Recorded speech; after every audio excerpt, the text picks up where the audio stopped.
BFM Business, émission spéciale Rencontre des entrepreneurs de France, présentée par Edwige Chevrillon. Bonsoir à tous, ravi de vous retrouver ici. On est sur les pelouses, du reste, un côté un peu impressionnant, sur les pelouses de l'hippodrome de Longchamp pour cette table ronde consacrée à un thème, j'ai envie de dire, c'est un peu une question qu'on a un peu sur toutes les lèvres ici et un peu partout. C'est qui pour réduire la fracture numérique, la fracture digitale, la fracture écologique, et puis encore, bien sûr, voir si la société française reste fragilisée par ce mouvement des Gilets jaunes. Alors, plusieurs personnes pour parler de cette fracture autour de moi. Je vais peut-être commencer par ordre alphabétique, comme ça il n'y aura pas de problème. Xavier Bertrand, bonjour. Merci d'être avec nous, ancien ministre bien sûr, président de la région des Hauts-de-France. Alain Minc, essayiste, dirigeant d'entreprise. Bonsoir ou bonjour. Merci d'être avec nous. À vos côtés, Virginie Resson, qui est géopolitologue, on peut dire ça comme ça. Vous faites de la prospective. À ma gauche, c'est Salwa Toko, qui est la présidente du Conseil national du numérique. Bonjour. Merci d'être là avec vous. Je pense qu'on parlera peut-être plutôt de la fracture du numérique, fracture du digital, mais on voit bien que c'est vraiment une fracture qui est en train de devenir un peu clé dans notre société. Et puis, at least but not last, Emmanuel Vargon, qui est donc issu de la société civile, mais qui est aujourd'hui ministre en charge notamment de l'environnement et qui est aux côtés de la ministre de la Transition écologique et en charge aussi des transports. Merci d'être là. J'ai peut-être commencé par vous, Alain Minc. En préparant cette table ronde, vous m'avez dit quelque chose, je me dis, non, tiens, je pense que là-dessus, sur cette fracture, j'ai eu raison. Il m'est arrivé parfois d'avoir tort, mais là, je pense que j'ai eu raison dans l'analyse de cette fracture. Je voudrais, dans un premier temps, qu'on essaie de comprendre qu'est-ce qui se passe si les cendres sont éteintes, si la société française peut s'en relever, et puis, dans un deuxième temps, qui sera évidemment le plus important, quelles solutions vous apportez. Alain Minc, essayez de nous dire un peu, donc, c'est la rentrée. Où est-ce que nous sommes? Où est-ce que nous en sommes? D'abord, mon propos était beaucoup plus humble. Je vous ai dit, pour une fois, je crois que j'avais eu raison, ce qui est tout à fait différent. Ah, ça c'est très Alain Minc, oui. Non, c'est-à-dire, je sentais que les braises étaient chaudes. Je crois qu'elles le sont encore. Je pense qu'il y a deux France. Il y a une France qui représente 35 à 40% du pays, qui est celle des gens insérés. Ce ne sont pas uniquement les riches ou les privilégiés, ce sont ceux qui, grosso modo, acceptent le monde tel qu'il est et y trouvent leur place. Et il y a une autre France. On ne peut pas dire, à mon avis, que cette immense fracture, et il y a d'ailleurs une mesure qui allait au-delà du score politique. Si on veut avoir la carte des deux France, on regarde les scores du deuxième tour de l'élection présidentielle. On ne peut pas dire que cette fracture a été, en tant que telle, dans ses fondements, résorbée. Cela étant, ça ne veut pas dire qu'il y aura à nouveau une explosion. S'il y en a une, elle ne prendra pas la même forme. L'histoire ne revient jamais sur ses pas, mais le risque est là, il couve, il est souterrain. Une fois qu'on a dit ça, il y a quand même deux fracture, dont une dans le monde inséré qu'il ne faut pas oublier et sur laquelle on reviendra. Je veux dire, il est clair, et je le dis dans cette enceinte a fortiori, que la manière dont les revenus du capital ont cru aux dépens des revenus du travail pose un problème de fond. On est au bout, à certains égards, en termes de distribution, on est au bout de l'histoire. Et il y a peut-être des remèdes, on en reparlera. Et puis, il y a une deuxième fracture qui est plus grave, qui est une fracture non monétaire et qui, elle, alors touche l'autre France et qui est, au fond, que les écarts de capital culturel, comme disait le vieux Bourdieu, n'ont cessé de s'accroître. Or, ça n'a rien à voir avec la mondialisation, ça n'a rien à voir avec la logique de l'économie de marché. Si la France recule à chaque classement PISA de 2 ou 3 places, il faut s'en prendre à autre chose qu'au système économique. Donc cette réalité est là. Il y a une fracture globale, il y a à l'intérieur du monde inséré une fracture dans la relation capital-travail et il y a une fracture qui va de pair avec l'accentuation des inégalités non monétaires et d'abord éducatives. Merci de cette analyse, Alain Mac. On reviendra là-dessus. Je propose d'abord qu'on fasse un petit tour de piste pour voir un peu les analyses des uns et des autres. Emmanuel Vargon, donc vous êtes, on ne le dit pas trop là, ici vous pouvez le dire, vous êtes issu de la société civile, vous étiez dans une grande entreprise, Danone pour ne pas la citer. Aujourd'hui, vous êtes un personnage politique, vous êtes donc membre d'un gouvernement qui a dû gérer ce mouvement des Gilets jaunes. Est-ce que vous avez le sentiment que ce mouvement peut repartir en cette rentrée ? Alors merci, moi j'ai effectivement été au plus près de la crise, à la fois dans la période Gilets jaunes aigus et puis dans la période de l'accompagnement du grand débat. Parce que vous conduisiez justement le grand débat. Voilà, puisque j'ai co-conduit le grand débat avec Sébastien Lecornu. Et je voudrais revenir sur 2 points, une fracture écologique et une fracture démocratique. Sur la fracture écologique, je crois que ce qui est très important, c'est de dire qu'il n'y a pas de fracture de diagnostic et de volonté de répondre à la question qui nous est posée à tous, l'urgence, le réchauffement climatique, la perte de biodiversité. Au plus fort des Gilets jaunes et du grand débat, les gens ne disaient pas « ça n'existe pas ». Ils étaient d'accord sur le fait que c'était là et qu'il fallait qu'on trouve des solutions, mais pas du tout d'accord sur la manière dont le politique prenait les choses. Pour 2 raisons. La première, c'est qu'ils trouvaient que nos décisions étaient extrêmement injustes, au sens où on demandait aux citoyens, et notamment aux petits, aux classes intermédiaires, de répondre par des mesures qui amputaient le pouvoir d'achat, alors qu'on ne demandait pas aux gros acteurs, notamment les grosses entreprises, de faire leur part du chemin, et ni d'ailleurs au pouvoir public. Et puis la deuxième, plus profonde, c'est que cette crise est née de la voiture, de la taxe carbone, mais du coup de la place de la voiture, et que c'était finalement le symbole d'un changement de politique publique trop rapide, d'injonctions contradictoires. C'est-à-dire pendant des années, on a soutenu la voiture, le diesel, les lotissements, l'implantation de centres commerciaux en périphérie, finalement une vie qui était très dépendante de la voiture. Et à un moment, les dirigeants, au sens large, se rendent compte que c'est une impasse et qu'il ne faut pas faire comme ça. Et du jour au lendemain, on demande aux gens de changer de comportement. Et ça, c'est juste insupportable. Et donc c'est pour moi ça la fracture écologique. Et derrière, il y a une fracture démocratique. D'abord parce qu'il y a un manque de confiance gigantesque. Il y a, du point de vue de tous les gens que j'ai rencontrés, un énorme manque de considération. À tort ou à raison, l'impression que dès qu'on s'éloigne des villes, en fait, on ne comprend plus les Français, les dirigeants ne comprennent plus les Français, leur mode de vie. Et du coup, dans l'autre sens, une défiance extrêmement forte vis-à-vis de la classe politique. Et moi qui rentre dans ce système, j'ai été assez effrayée par la violence des débats, des échanges, et l'impression vraiment que finalement on est d'ailleurs encore tous pourris dans une certaine mesure. Et puis une fracture liée aux réseaux sociaux. D'abord parce que les réseaux sociaux, c'est l'instantanéité et la démocratie, ça prend du temps. Donc les gens s'expriment, ils ont l'habitude de voter, d'avoir un avis, etc. Et ça ne va pas assez vite. Et ensuite parce que les réseaux sociaux, c'est parfois l'isolement. Et moi, ce qui m'a beaucoup frappé dans la question des Gilets jaunes, c'est le besoin d'une solidarité, de contact, de convivialité. Finalement, les rencontres sur les ronds-points, les groupes qui se sont créés, les amitiés qui se sont créées. Et donc c'est aussi à travers cette crise l'impression qu'il y a une crise très forte de l'émiettement à l'intérieur de la société à laquelle on n'a pas su répondre. Et du coup, pour répondre à la question, oui, je crois que ces fondamentaux sont encore là, même si on a répondu partiellement.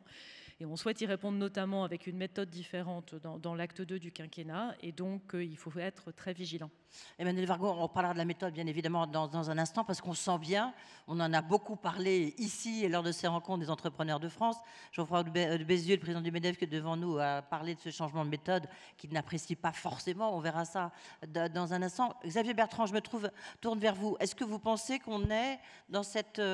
effectivement, une société de défiance, méfiance. Les Hauts-de-France est une région très difficile. Vous essayez de redresser la situation.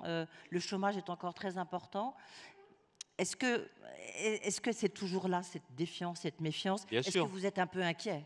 Bien sûr. Par contre, la question qui a été posée, c'est pourquoi l'entreprise n'a pas été, elle, dans l'œil du cyclone. Les politiques l'ont été, la société l'a été, mais pas l'entreprise. Peut-être, je le dis pour les nostalgiques de la lutte des classes qui ne sont certainement pas ici, c'est qu'ils n'ont pas compris la réalité du monde de l'entreprise aujourd'hui. Et si j'ai accepté l'invitation, et je remercie Geoffroy de son invitation, c'est aussi pour dire que, pour ma part, je pense que le politique, l'État a une responsabilité première, mais que l'intérêt général aujourd'hui, c'est plus l'affaire du seul État. Je ne demande pas à l'entreprise de faire le boulot de l'État. Mais la première des choses pour les politiques, c'est de se poser la question au fait, que doit faire l'État? Parce que l'État aujourd'hui s'occupe de 1000 choses, et plutôt mal. Donc il convient aujourd'hui de bien redéfinir ce que nous faisons. Et ensuite, qui concourt à l'intérêt général? L'entreprise pour réduire les inégalités. Et je le dis ici, c'est ce témoignage que je veux aussi apporter aujourd'hui. Alors, je cherche querelle à personne, surtout que je suis également comptable de ce qui s'est passé en partie dans ces 30 dernières années et que les problèmes que nous rencontrons ne sont pas liés aux 30 derniers mois seulement. C'est qu'aujourd'hui, quand je veux réduire la fracture en termes de santé dans ma région, ceux avec qui je peux nouer des partenariats, ce sont des entreprises. C'est avec une entreprise comme AXA qu'on expérimente aujourd'hui des façons de lutter contre la désertification médicale. Je veux relever le défi de la transition écologique dans ma région. J'ai plus de facilité pour discuter avec des grandes entreprises, j'en cite une, les autres sont tout à fait accueillis avec bienveillance dans la région si vous le souhaitez, peut-être avec Engie demain, pour travailler justement sur cette transition écologique. Quand je décide notamment de travailler sur l'orientation, qui est, pardonnez-moi de le dire, un vrai déficit pour nos jeunes, avec qui je travaille, avec les entreprises, avec le monde de l'entreprise, pour justement, en plus de l'État, pas à la place, essayer de trouver des solutions.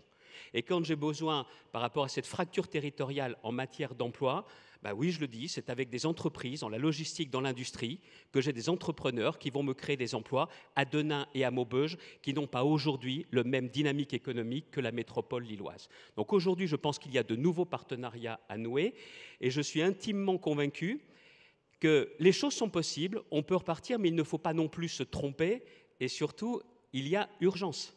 Je ne sais pas si ça repartira. Pendant tout l'été, on a entendu les uns et les autres nous dire « ça va repartir ». À force de le dire, je ne crois pas aux prophéties autoréalisatrices. Et en la matière, tout le monde s'en passerait bien parce que je ne fais pas partie de ceux qui choisissent autre chose que l'intérêt général pour mon pays.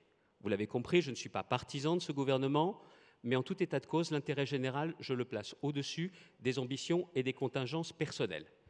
Et en décembre, quand tout a failli basculer, quand on entendait les mots de destitution, dissolution, démission, ça va bien, ça va bien. On est un pays dans lequel l'avant-avant-dernier président de la République n'a pas pu se faire réélire. Son successeur n'a pas pu se représenter. Si celui-ci, alors que certains le souhaitaient, ne finissait pas son mandat, ça voudrait dire que ce pays est ingouvernable. Alors un peu de responsabilité, de sang-froid, ça ne fera de mal à personne, y compris dans la classe politique, à bon entendeur. Mais en attendant, parce que c'est ce que vous nous dites les uns et les autres, mais il faut aussi réagir. Et là où je reprends l'idée d'Alain, c'est que je suis intimement convaincu aujourd'hui que sur cette question du capitalisme, c'était l'enjeu. Le courage d'abord d'aborder ce thème ici, c'est est-ce qu'il y a un autre système que le capitalisme? Franchement, on peut chercher dans tous les coins, chercher sous cette estrade, derrière tout ça, non. On peut en inventer un autre. Mais en revanche, la question qui doit se poser, est-ce qu'il y a de nouveaux espaces de régulation? Quelle place doit être donnée à l'entreprise et quelles solutions? Et cette question du partage de la valeur, à mon avis, est fondamentale. Elle ne se réglera pas seulement sur, quelques améliorations sur l'intéressement et la participation, sur la diminution du forfait social. Je pense qu'on a à repenser tout ce qui est complément du salaire, toute la partie extra-salariale dans l'entreprise. Et excusez-moi de faire le gaulliste que je suis, mais cette association capital-travail, certains peuvent penser ça complètement ringard. Ça ne sera pas avec les 3/3 qu'on a essayé à une époque, ça ne marche pas. Il faut laisser de la souplesse, mais il est urgent d'aborder ce chantier et les entreprises ont des choses intelligentes à dire. Xavier Bertrand, on reviendra sur les solutions là-dessus, sur le détail, parce que vous avez raison, c'est un point très très important. Juste sur la question de, avant de vous passer la parole, peut-être Virginie Resson, Emmanuel Wargon à la main, sur la question de l'intérêt général, est-ce que vous pensez que l'intérêt général aujourd'hui, c'est aussi bien l'État que les entreprises? Emmanuel Wargon. J'ai eu une carrière dans laquelle j'ai travaillé pendant 20 ans pour l'administration à différents endroits. Et j'ai choisi d'aller pendant 3 ans dans une grande entreprise, précisément parce que j'étais convaincue que l'intérêt général ne peut pas se construire seulement du côté État. Après, pour qu'une entreprise concourt vraiment à l'intérêt général, et je suis convaincue que c'est possible et que c'est obligatoire, il faut qu'elle le fasse à la fois dans sa manière de fonctionner, dans ses process, dans sa capacité à recruter, dans sa capacité à produire, dans sa capacité à contractualiser avec ses sous-traitants, parce qu'elle doit être exemplaire, mais il faut qu'elle le fasse dans son cœur de métier. Ce qui veut dire qu'il faut que les banques financent la transition écologique, ce qui veut dire qu'il faut que l'agroalimentaire finance et change leur portefeuille de produits pour vendre des produits qui sont bons pour la planète et bons pour la santé, ce qui veut dire que les sociétés d'énergie doivent travailler à la fois sur le contenu de l'énergie, sur le verdissement de l'énergie et sur les économies d'énergie. C'est-à-dire que la responsabilité de l'entreprise, ce n'est pas simplement quelques actions à la marge de ce que fait l'entreprise dans son core business, mais que c'est l'évolution du core business elle-même qui doit être responsable. Et ça, de toute façon, c'est demandé par les consommateurs, parce que les consommateurs commencent progressivement à juger les entreprises sur les produits, la qualité des produits. Il n'y a qu'à voir dans l'agroalimentaire le succès de l'application Yuka. Et puis, ça va nous arriver collectivement par les jeunes. Parce que les jeunes diplômés qui rentrent en entreprise, maintenant, ils vont choisir les entreprises, pas seulement par le niveau de salaire et les perspectives de carrière, mais aussi par le sens.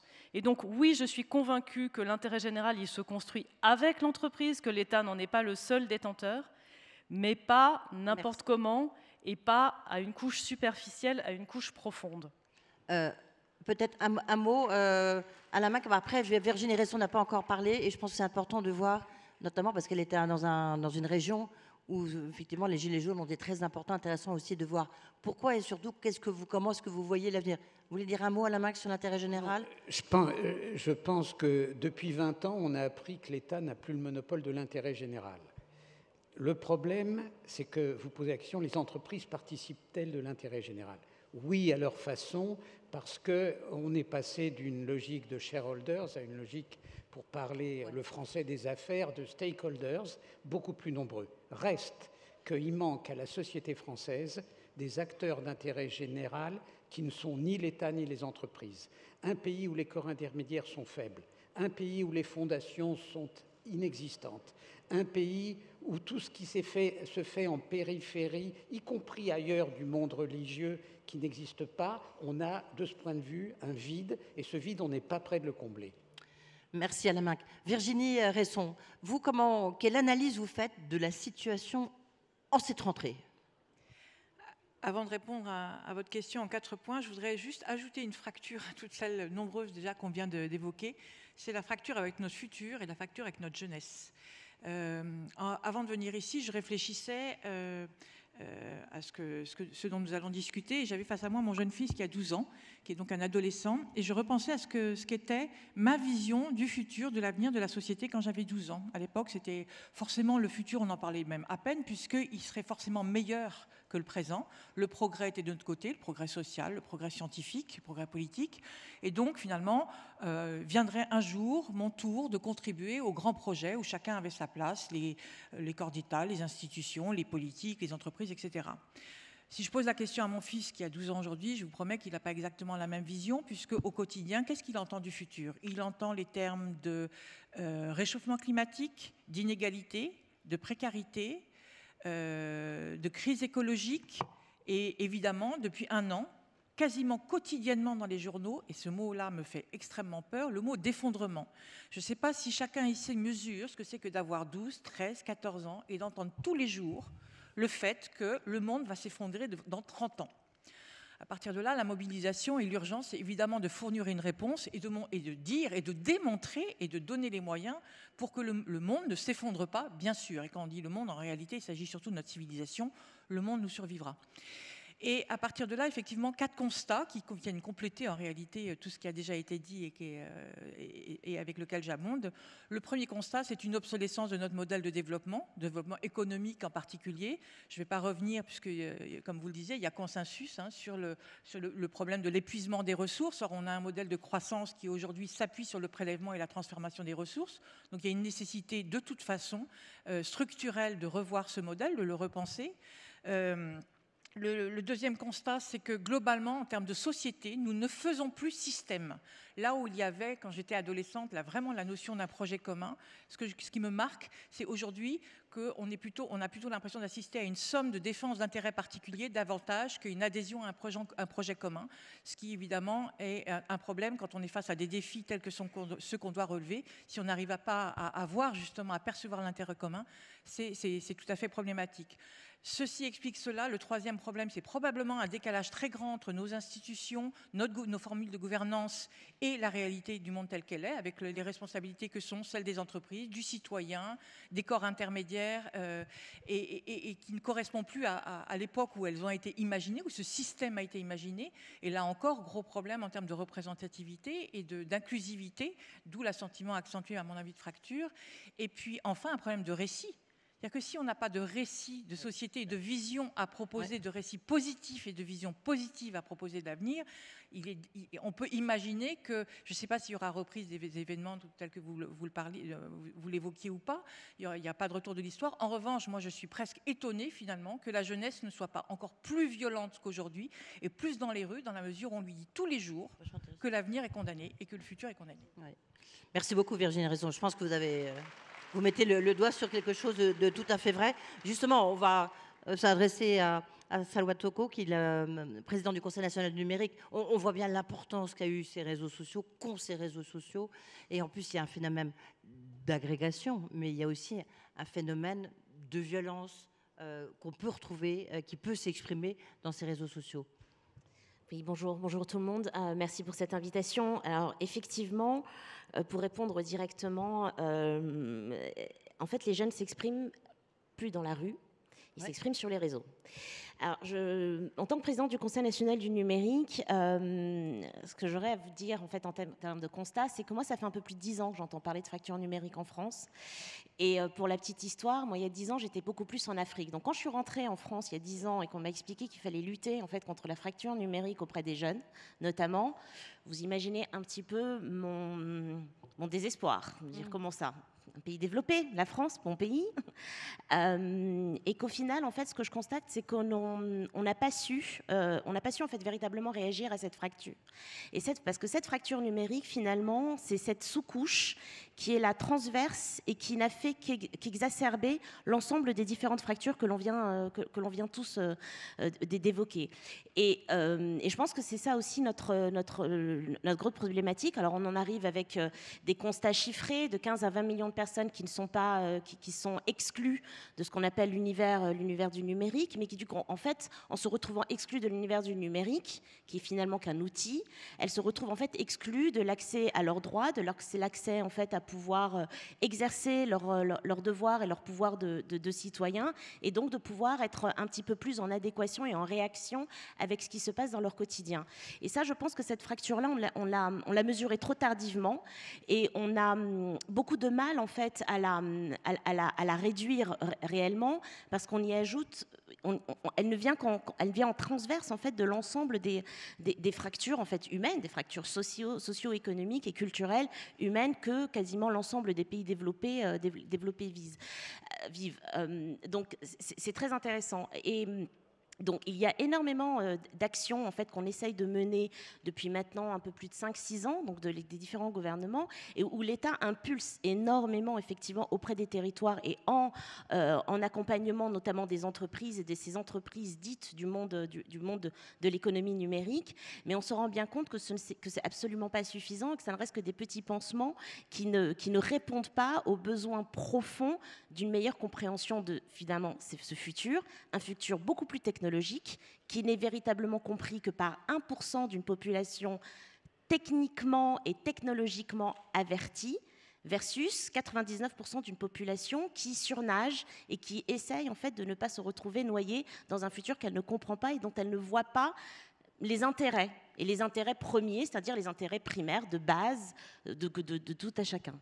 Oui, si on essaie de rebondir sur ce que disait Virginie Restin à l'instant, il n'y a plus de récit.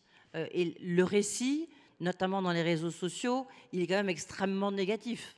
Alors, alors non, il n'est pas forcément que négatif. Il est surtout, il est sur du très très très court terme. Oui. Il est extrêmement court-termiste.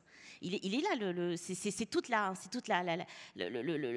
problématique en fait par rapport à l'usage en fait de ces technologies et de l'ensemble en fait de ces réseaux sociaux. Il n'est pas forcément pessimiste. Il est par contre une voie de résonance, une caisse de résonance beaucoup plus importante pour les récits très pessimistes, clairement. Puisqu'il est tellement plus facile de pouvoir relayer en fait des informations pessimistes, mais parce que justement, le temps court leur convient. Le récit long ne peut pas se faire effectivement via des réseaux sociaux ou via uniquement l'usage d'outils qui sont consommés à la seconde ou à la minute. Xavier Bertrand, ce récit, avant, j'ai envie de dire, c'était un peu les intellectuels, les politiques qui le conduisaient.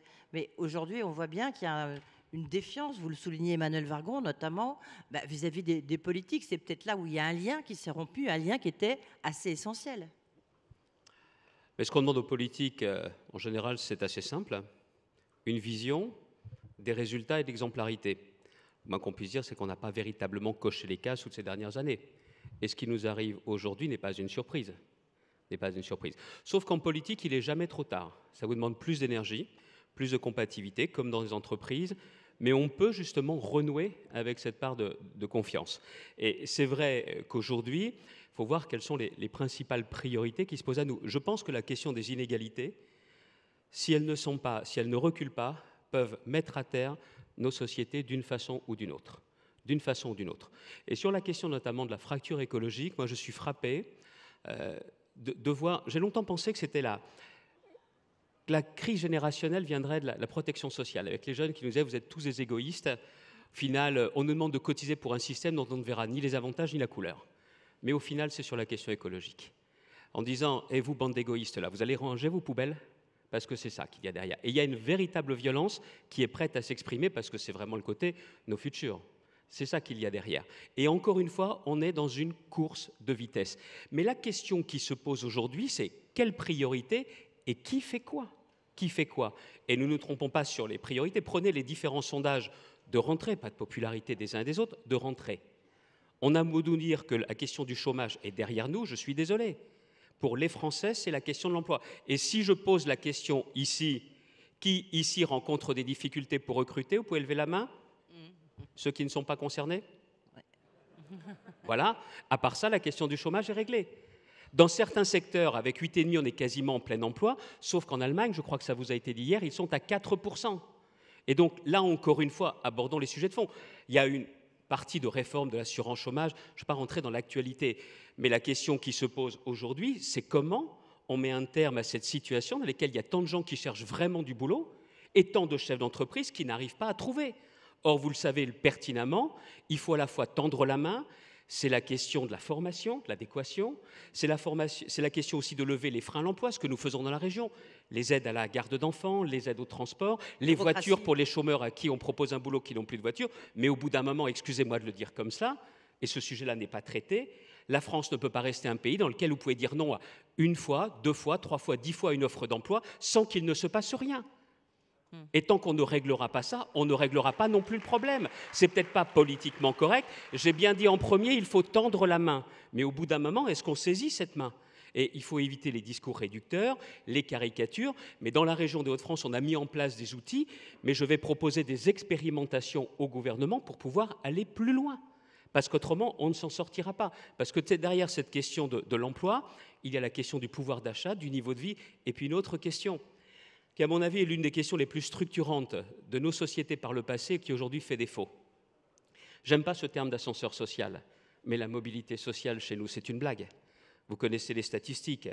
6 générations pour changer de catégorie sociale. Il n'y a que la Hongrie où ils sont à 7 générations. C'est pas possible. Comment voulez-vous, derrière, pouvoir vous projeter, faire des projections pour vos enfants dans un système qui est bloqué comme celui-ci ? De toute façon, un pays dans lequel ceux qui donnent du boulot, les entrepreneurs, ont tant de mal pour en donner. Et quand ceux qui travaillent n'arrivent plus à s'en sortir, c'est un pays qui va dans le mur. Mais seulement, je le dis, je suis un invétéré optimiste, il y a des solutions, il faut juste se réveiller, travailler les priorités, sur les priorités, et ne pas avoir peur de bousculer des conservatismes au risque parfois, d'être un peu impopulaire. Merci Xavier Bertrand. C'était un peu ce que disait le président de la République avec l'état profond, cette espèce de résistance à laquelle lui-même, du reste, est confronté ou a été confronté. C'était intéressant de voir qu'il disait qu'il avait du mal à faire passer, à faire bouger ces administrations. Alain Minc, Emmanuel Vargon, après Virginie Ressin. Sur ce point-là, si on peut rester un instant. C'est très intéressant. Non, je vais déraper de votre question pour aborder un sujet... Alors attendez, peut-être Emmanuel Vargon qui va régir là-dessus, et après vous pourrez déraper comme vous voulez, Alain Minc. Enfin, toute proportion gardée. Emmanuel Vargon, Virginie Ressin, et après vous pourrez dire ce que vous voulez dire. Pour rebondir sur la discussion, moi je pense que ce qui est important, c'est d'être capable de redonner un espoir collectif et un espoir individuel. Alors l'espoir individuel, c'est ce dont parlait Xavier Bertrand, c'est-à-dire le fait de pouvoir redonner une capacité à se dire que si on travaille, si on s'y met, on peut progresser et on peut progresser vite. Et c'est vraiment le projet d'émancipation, c'est le projet d'amélioration par l'école, c'est le projet d'égalité des chances qui est un projet absolument fondamental qu'il faut crédibiliser parce qu'aujourd'hui, les jeunes n'y croient plus et que cet espoir individuel, il est indispensable. Mais en France, on a très souvent des sondages dans lesquels les gens disent qu'individuellement, ils pensent que ça ne va pas si mal, mais que collectivement, c'est terrible. Et on a besoin d'un espoir et d'un récit collectif. Comment est-ce que la société va être capable de surmonter ce risque d'effondrement?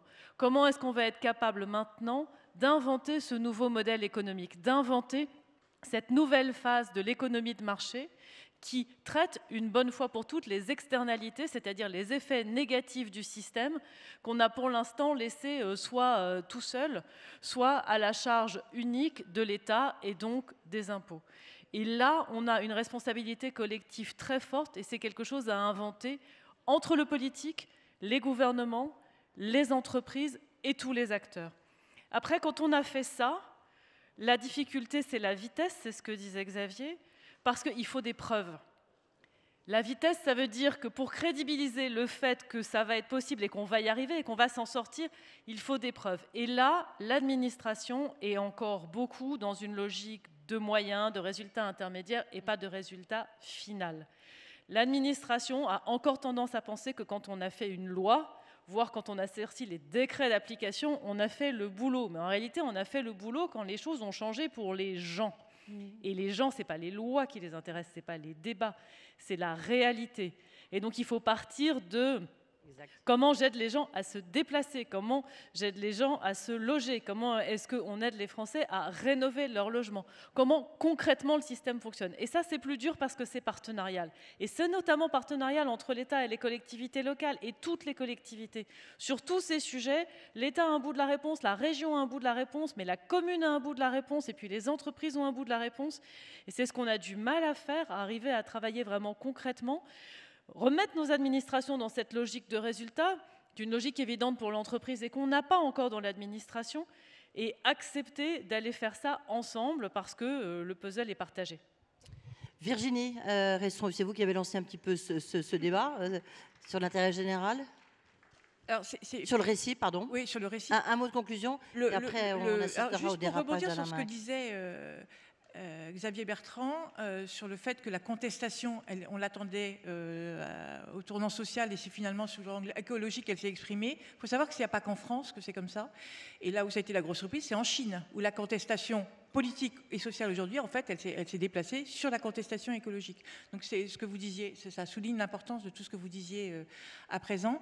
Et je crois qu'il y a un énorme travail dans le récit, effectivement, à faire pour la réconciliation du court terme et du long terme. Aujourd'hui, on a des systèmes de gouvernance, que ce soit au niveau des entreprises, que ce soit au niveau du politique, qui opposent le court terme et le long terme. Parce que vous êtes chargé de produire des résultats à court terme, alors que les enjeux et les défis qu'on doit relever sont des enjeux qui ne peuvent être travaillés que sur le long terme. Donc de toute façon, il y a vraiment une réflexion systémique et structurelle à avoir, parce qu'à maintenir le système comme ça, même avec la meilleure volonté du monde et la meilleure coopération, ça n'est pas possible puisqu'on demande l'impossible. Donc le récit, c'est déjà un travail pour repenser ces modèles de gouvernance et de collaboration qui peuvent permettre justement de reconstruire et de répondre aux défis en réconciliant le court terme et le long terme. On les a déjà abordés, déjà un peu quelles sont les solutions, qui peut réduire ces fractures, hein, parce que après tout, c'est quand même le thème de cette table ronde. Est-ce qu'il faut changer de modèle? Est-ce qu'il y a le capitalisme tel qu'il existe aujourd'hui, il a vécu? Est-ce qu'il faut un capitalisme du 21e siècle? Alain Minc, est-ce qu'on peut changer de modèle? Est-ce que le capitalisme est mort? Est-ce qu'il y a une autre forme? Là, on parle de capitalisme solidaire. Est-ce que c'est une utopie? Non, mais je voudrais me centrer sur un point compte tenu de ce que vous êtes et dire quelque chose qui déplaira à beaucoup d'entre vous. Pour aider le capitalisme à se sauver contre lui-même, il faut partir d'un diagnostic simple. Postulat numéro 1, la répartition aujourd'hui entre les revenus du capital et les revenus du travail n'est pas durable. Postulat 2, il n'y a guère de chance de la modifier par le simple jeu d'augmentation salariale ou des annexes du salaire, style intéressement ou participation, pour une raison simple, c'est que le combat est ardu dans un monde globalisé, et donc s'il y a une marge de manœuvre, elle est, comme dit un nouveau candidat à la mairie de Paris, epsilonesque. Bon. Postulat 3, il n'y a qu'une seule réponse de ce fait, c'est de partager d'une certaine façon le capital. Postulat 4, on ne peut pas faire prendre aux salariés le risque de placer leur épargne spontanément ou même avec des incitations en action de leur entreprise. Donc, je pense qu'on n'échappera pas. Dans un pays qui, en plus, a la culture de l'actionnariat salarié, c'est la spécificité ou une des spécificités du capitalisme français. Et si parmi les sociétés du CAC 40, vous regardez celles qui ont un important actionnariat salarié, elles vont plutôt pas mal, et y compris dans des secteurs qui sont des secteurs difficiles. Donc, je pense qu'il faut vous obliger à distribuer massivement des actions gratuites. Gratuites, hein, c'est important. Alors, bon, supposons qu'on distribue 10%. Il y a quelques salariés sur la droite qui applaudissent. Hein. Non, mais attendez. Les patrons devant nous, ils sont un peu sceptiques. Supposons qu'on distribue 10% d'actions gratuites. Ça va faire quoi? Ça va faire, pour les plus financiers d'entre vous, une dilution du résultat net par action de 10%. C'est la fin du monde avec ce qu'est aujourd'hui la rentabilité du capital. Arrêtons de plaisanter. Alors après, il faut tenir compte des effectifs, il faut des tempéraments, mais on n'échappera pas à cela. Et je pense, moi j'ai beaucoup regretté, et je le dis d'autant plus que mes liens avec l'actuel chef de l'État sont publics, j'ai beaucoup regretté qu'au lieu de partir sur le thème participation, emploi, participation, intéressement, comme l'a fait la loi Pacte, on n'a pas fixé le principe que dans les 3 ans qui viennent, vous distribuez 10% de votre capital à vos salariés. Et ce n'est pas une boutade, je ne suis pas Montebourg, ce n'est pas une provocation. Je pense qu'il faut que vous fassiez, nous fassions, mais que vous fassiez très attention. Alors on va me dire, dans les entreprises de taille moyenne, ça pose un problème de pouvoir. Oui. Ok, on distribue des actions sans droit de vote. L'enjeu n'est pas de réinventer une espèce d'autogestion par le biais du capital. Mais je vous assure, je suis très sérieux et je vous demande de ne pas penser que je suis en train de vous dire une connerie. Voilà. On verra si c'est suivi des faits, Alain Minc. Juste dans le secteur du numérique, puisque vous êtes président du Conseil national du numérique, là il y a quand même des très belles réussites. Il y a beaucoup d'argent qui sont faits. Est-ce que vous croyez que ça peut marcher ou pas? Alors, je ne vais pas faire de prédiction aujourd'hui. Ce que je peux vous dire, c'est le constat. C'est, en tous les cas, pour l'instant, les géants du numérique et les grandes entreprises du numérique n'ont fait qu'accroître les inégalités. Donc, et je pense que la crise des travailleurs des plateformes que nous sommes en train de vivre en France en est un bel exemple.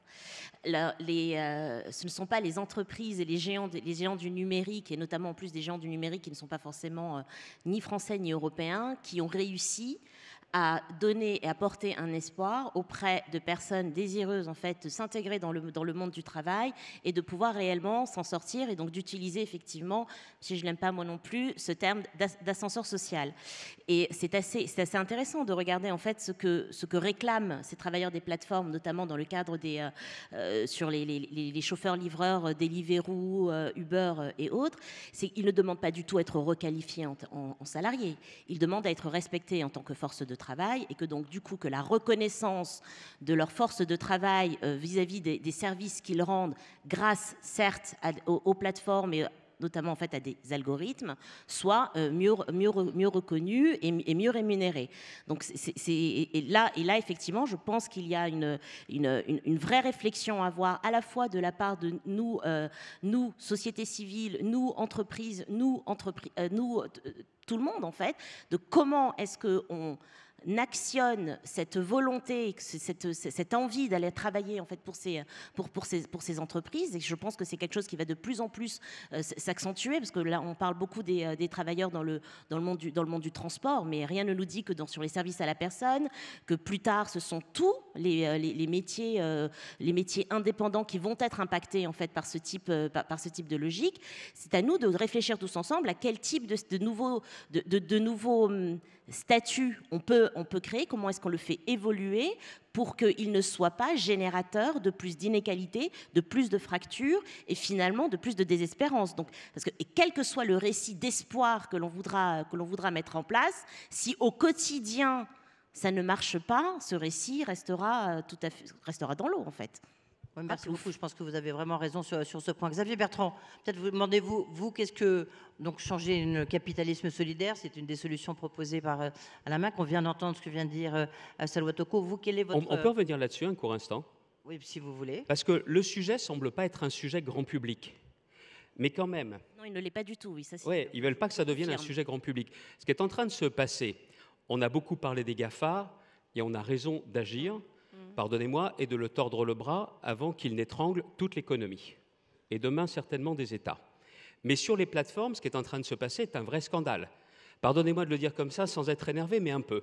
Vous, on vous emmerde matin, midi et soir avec la réglementation du travail. Et pendant ce temps-là, on est en train de fabriquer les nouveaux canuts avec les salariés de ces plateformes. Et on laisse faire.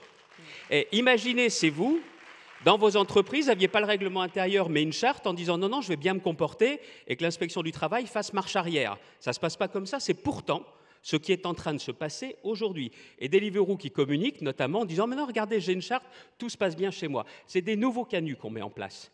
Et ça ne créera pas demain un abaissement de vos charges réglementaires, fiscales et sociales à vous, mais on est en train de créer une disparité complète et totale. Et sur des sujets comme ça, les bons sentiments, ça n'existe pas parce qu'à titre personnel, je pense que les plateformes comme les GAFA ne réussissent que parce qu'ils ne respectent aucune des règles de concurrence, aucune règle fiscale et aucune règle sociale. Donc au bout d'un moment, il faut quand même se réveiller parce que ça finira mal tout ça. Parce qu'on parle des inégalités dans vos entreprises, mais parlons des inégalités dans la société qui sont créées par ces disparités. Et là, au bout d'un moment, peut-être que l'État s'occupe de beaucoup de choses, mais il faudrait mieux que la régulation soit moins forte sur certains secteurs qui en ont beaucoup depuis de nombreuses années et qu'elle soit beaucoup plus forte et beaucoup plus appropriée sur des nouveaux secteurs comme cela. Parce que ce n'est pas des nouveaux emplois à la mode, ce sont des emplois qui en plus ne seront pas pérennes, mais qui finiront par détruire le lien social dans notre pays. On s'est énervé à une époque sur les jobs à 1 € de l'heure, on s'est foutu des Anglais et tout ça, et on accepte un système qui est au moins aussi scandaleux que celui-là, et c'est en France que ça se passe, et c'est en 2019. Non. Non. Emmanuel Vargon, est-ce que c'est pas là, parce qu'on parle beaucoup d'un comportement citoyen, est-ce que c'est pas là où on peut avoir chacun d'entre nous un comportement citoyen par rapport à ces plateformes qui on utilise tous Google, on utilise tous des Uber, je veux dire, on participe tous à cette folie sociale que vient de dénoncer Xavier Bertrand. Ce qui est sûr, c'est que dans nos comportements individuels de citoyens ou de consommateurs, en réalité, on a beaucoup plus de pouvoir que ce qu'on pense. C'est-à-dire dans les comportements individuels, en fonction de ce qu'on choisit de la manière dont on décide de vivre, de consommer, finalement, il y a un pouvoir que la jeunesse qui manifeste pour sauver le climat et la planète n'a peut-être pas encore totalement compris ou est en train de comprendre, et qui finalement sera probablement une des forces de régulation de ce système. Là où je rejoins Xavier Bertrand, c'est de dire qu'on s'est beaucoup polarisé sur le salariat. Or, le salariat va bientôt être un modèle de moins en moins dominant, voire de moins en moins majoritaire.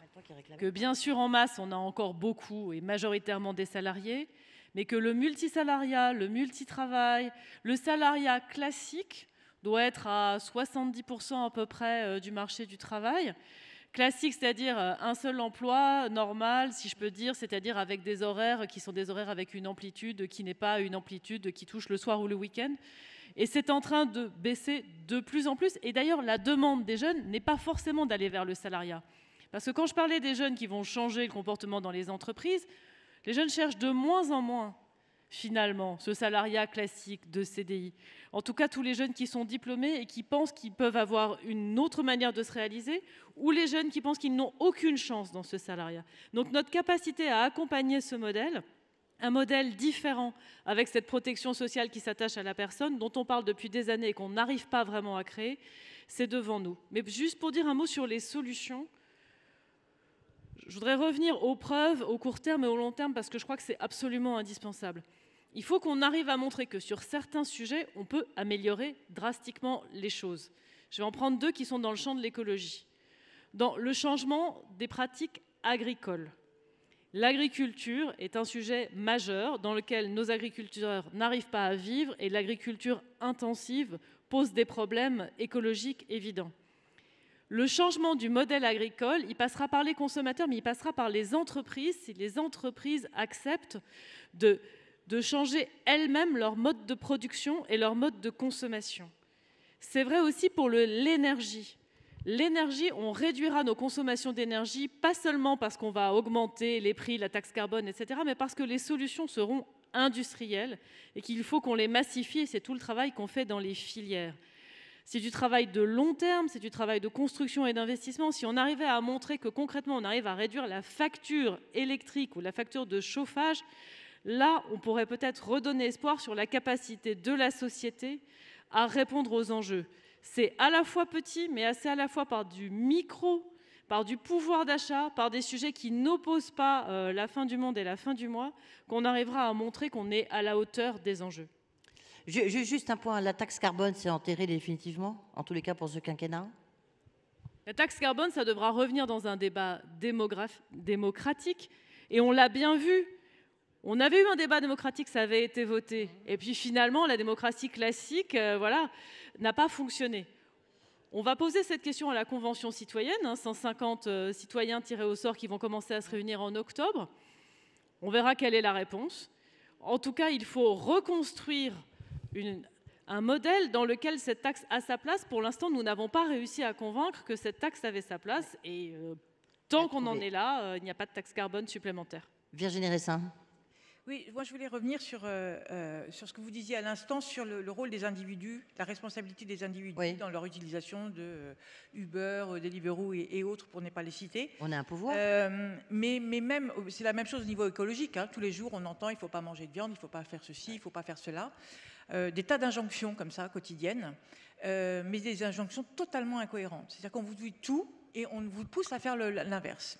Donc déjà, je pense que culpabiliser les citoyens, c'est une manière, une fois de plus, de désillusionner, de donner un récit négatif. Vous êtes coupable, finalement, de ce qui vous arrive. Donc ça, moi, je réfute complètement, surtout qu'il y a des études qui ont été faites récemment, y compris par l'ADEME, qui montrent que l'impact du changement des comportements des consommateurs, en réalité, en gros, c'est 20% du changement nécessaire. Ce qui veut dire que 80% du changement nécessaire en termes énergétiques et écologiques, ce n'est pas seulement le comportement. Et au niveau social, je ne serais pas étonnée qu'on ne soit pas si loin de ça. Donc en gros, la première question, c'est comment est-ce qu'on élimine les bad guys je prends le mot américain parce que vilain garçon, ça ne fait pas le même effet. Micro, s'il vous plaît. Et puis comment aussi on sort de nos incohérences, de nos injections contradictoires. Et là, moi, je ne vois pas d'autres moyens, et puis de cette opposition entre le court terme et le long terme. Et là, je ne vois pas d'autres moyens, effectivement, pour reprendre ce que disait Xavier Bertrand dans sa première intervention, sur une complémentarité du rôle. C'est-à-dire que maintenant, il ne s'agit plus de savoir si c'est à l'État de réguler, si c'est aux entreprises de changer de modèle, etc. Je pense que c'est une convergence, et c'est vraiment un dialogue beaucoup plus, une coopération, une collaboration, et j'allais même dire une co-construction de la suite beaucoup plus intense que ce qu'on a connu jusqu'à maintenant. Ça peut être sectoriel, ça peut être territorial, il faut être beaucoup plus inclusif, parce qu'à partir du moment où c'est comme ça qu'on construit un nouveau récit, un récit territorial, un récit sectoriel, un récit social, mais on redonne à chacun, et les réseaux sociaux, l'outil numérique pour ça offre des possibilités formidables, on réoffre à chacun d'avoir sa place, cette place qu'on a perdue, que beaucoup de gens ont perdue, et qui conduit au désespoir. Si je n'ai pas de place, je n'ai pas d'espoir. Salwa Toko, vous vouliez rebondir à votre tour sur ce que vient de dire Virginie Ressin. Xavier Bertrand, je note que vous n'avez pas vraiment proposé vos solutions pour réduire cette fracture. On va voir ça dans un instant. Salwa Toko. Alors, pour parler de solutions, parce qu'effectivement, il faudrait peut-être sortir sur des notes positives, nous, un des sujets qui nous préoccupe énormément au sein du Conseil national du numérique, c'est... Alors, on est d'accord sur le fait, effectivement, qu'une seule entité, que ce soit l'État ou les entreprises ou même la société civile, ne peut pas être seule pour trouver la solution, et que ce sera effectivement ce sera un partage, en fait, une co-construction et un partage à la fois d'expérience et de résultats à pouvoir proposer à la société. Cependant, ce qui nous alerte un petit peu, et des récentes actualités nous donnent un peu raison, c'est qu'il ne faut pas oublier que l'État doit rester quand même à la manœuvre de l'impulsion, en fait, des prises en compte de ces solutions. Et je pense que les États doivent récupérer, en fait, leur souveraineté face justement à des plateformes, en fait, économiques qui commencent petit à petit à vouloir se substituer à certains pouvoirs régaliens.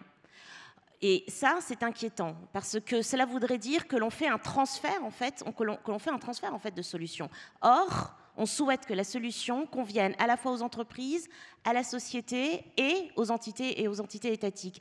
Et ça nous paraît assez... c'est un enjeu, en fait, sur lequel nous tirons un petit peu une sonnette d'alarme.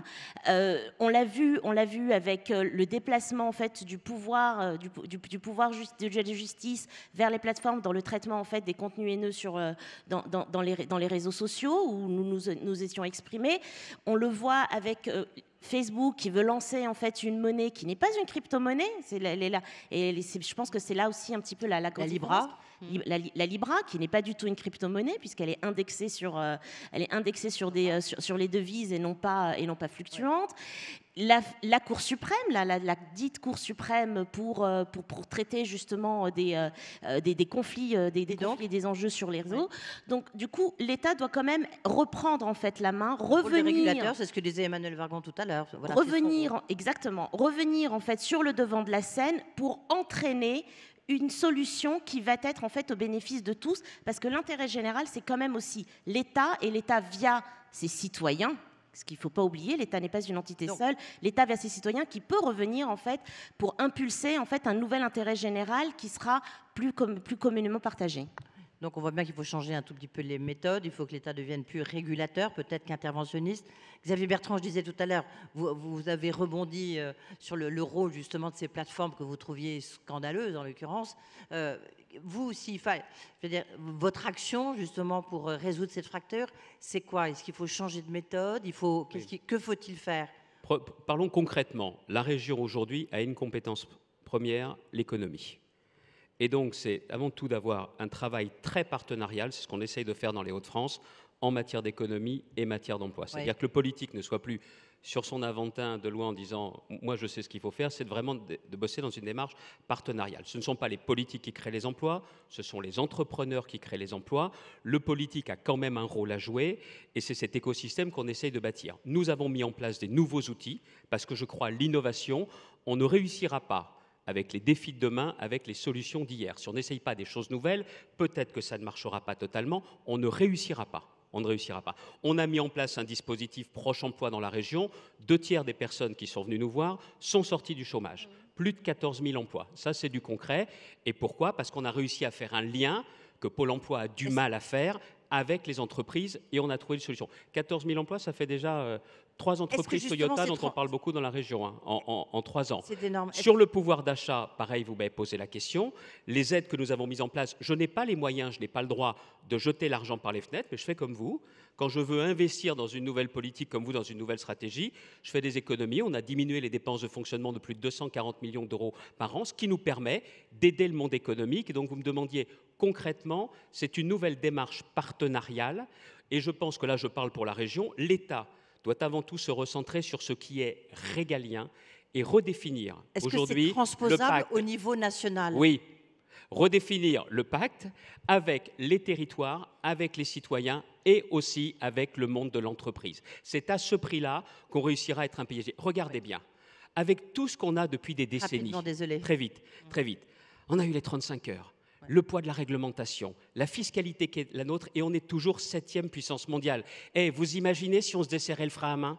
Vous imaginez avec la créativité, l'énergie française? Et je le vois, c'est pas impossible. C'est pas du tout impossible. C'est un beau programme, Xavier Bertrand. Enfin, ça, c'est un autre débat, c'est pour un débat politique. Emmanuelle Wargon. Oui, moi, je crois beaucoup aux pactes territoriaux. Je crois beaucoup à la capacité d'innover localement, la capacité d'inventer des solutions nouvelles et qu'elles soient sur les territoires avec les collectivités, les régions, mais d'ailleurs même souvent infra, parce que c'est souvent à l'échelle de la commune ou de l'intercommunalité. Et ça donne des initiatives et des pionniers. Je pense qu'après, l'État est dans son rôle à un moment de poser une norme pour une raison très simple qui est de finir avec ce qu'on appelle un level playing field. Parce que sinon, on a des pionniers qui font des choses magnifiques et puis à un moment, ces pionniers s'épuisent parce que ça leur coûte de l'investissement, ça n'est pas rentable à court terme et in fine, les entreprises qui, elles, ne s'embarrassent pas de tout ça, finissent par être dans une forme de concurrence déloyale. Donc autant je suis pour l'innovation, les pionniers, la différenciation, la valorisation, y compris la valorisation marketing de tout ça, autant à un moment, je pense que le rôle de l'État, c'est de dire ça y est, on a suffisamment d'entreprises qui ont passé un cap sur des pratiques exemplaires.